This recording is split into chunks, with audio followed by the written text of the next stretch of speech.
වවුනියාව විපුලානන්ද දෙමළ මහාවිද්‍යාලයේ ශිෂ්‍යයෙකු විසින් ඡන්දය ප්‍රකාශ කිරීම ඉතා පහසුවෙන් සිදු කළ හැකි ආකාරයේ ඉලෙක්ට්‍රොනික යන්ත්‍රයක් නිපදවා තිබෙනවා.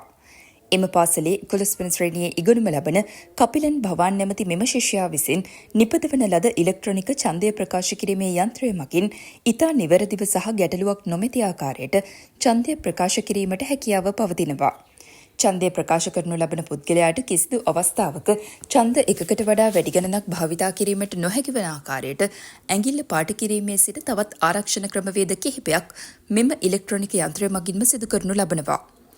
එම යන්ත්‍රය නිපද වූ ශිෂ්‍යයාගේ ඉල්ලීම මත විදුහලේ විදුහල්පතිවරයා සහ ආචාර්ය මණ්ඩලය එම යන්ත්‍රය වවුනියාව දිස්ත්‍රික් සහකාර මැතිවරණ කොමසාරිස් එස් අමල් රාජ් කලාප අධ්‍යාපන අධ්‍යක්ෂවරයා ඇතුළු අධ්‍යාපන බලධාරීන්ට විදුහලේදී ප්‍රදර්ශනය කළ අවස්ථාවේදී සහකාර මැතිවරණ කොමසාරිස්වරයා ප්‍රකාශ කළේ මෙවැනි යන්ත්‍රයක් පාසල් ශිෂ්‍යයෙකු විසින් නිපද වූ පළමු අවස්ථාව මේ බවයි. වවුනියාව විපුලානන්ද දෙමළ මහාවිද්‍යාලයේ කපිලන් භවන් සිසුවා විසින් නිපදවන ලද මෙම ඉලෙක්ට්‍රොනික ඡන්දය ප්‍රකාශ කිරීමේ යන්ත්‍රය ජාතික මට්ටමින් හඳුන්වා දීමටත් ඉදිරි මැතිවරණවලදී එවැනි යන්ත්‍රයක් ශ්‍රී ලංකාව තුළ භාවිතා කිරීමට හැකියාව ඇද්දැයි යන්න සොයා බැලීමටත් අදාළ අංශ සමග සාකච්ඡා කිරීමට වවුනියාවේ රාජ්‍ය නිලධාරීන් පියවරගෙන තිබෙනවා.